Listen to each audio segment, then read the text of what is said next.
Welcome to the Character Gallery. Thomas has many friends on the island of Sodor. Visit them all by pressing the left arrow button on your controller. Thomas can be described as a cheeky, fussy little engine. He often gets into scrapes, usually by being overeager to do things best left to bigger and more sensible engines.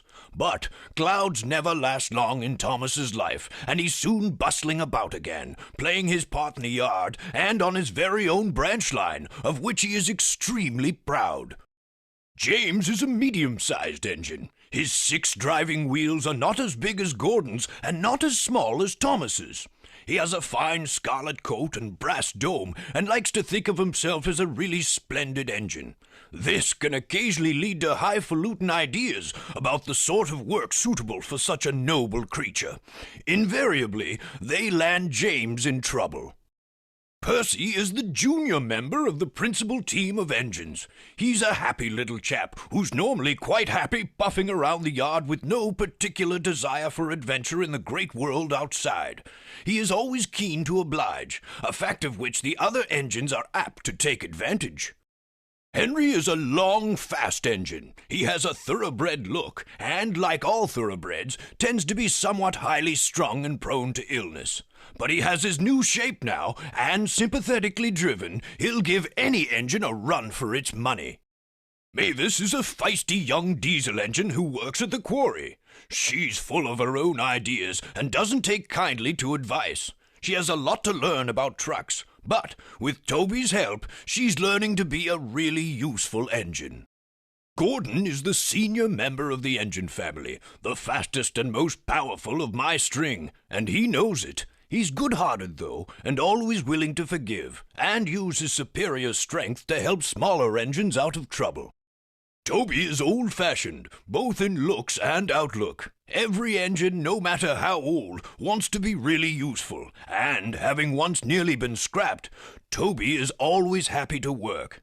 He's not above being temperamental sometimes, but since he works mainly up an outlying quarry line, he can work off his moods without causing grief to anyone, except his own faithful coach, Henrietta. Annie and Clarabelle were given to Thomas as a reward for being a really useful engine. They're much loved, but have both seen better days. Annie carries passengers. She's always pulled by Thomas and travels facing him. Clarabelle is a composite coach. She has one section for passengers and one for luggage and the guard. Clarabelle always travels behind Annie, facing away from Thomas. Bertie has a great deal in common with Thomas.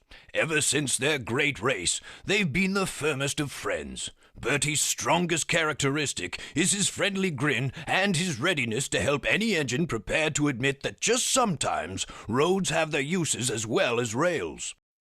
In a railway family, Harold can hardly avoid having a high profile. He brings a welcome spot of dash to the quiet landscape of Sodor whenever he appears, and even if the noise he makes is occasionally wearing, he is good-hearted, and the engines are always pleased to see him. Like all cranes, Cranky has a high and mighty attitude, which often annoys the engines. Cranky knows that if he ever gets too big for his crane hook, the engines have ways of getting back at him. However, Cranky enjoys teasing them because, he says, it makes for good working relationships.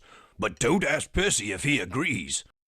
It's been many years since I first came to Sodor as a railway engineer. I rose quickly in the company, being a director at an early age and eventually chairman.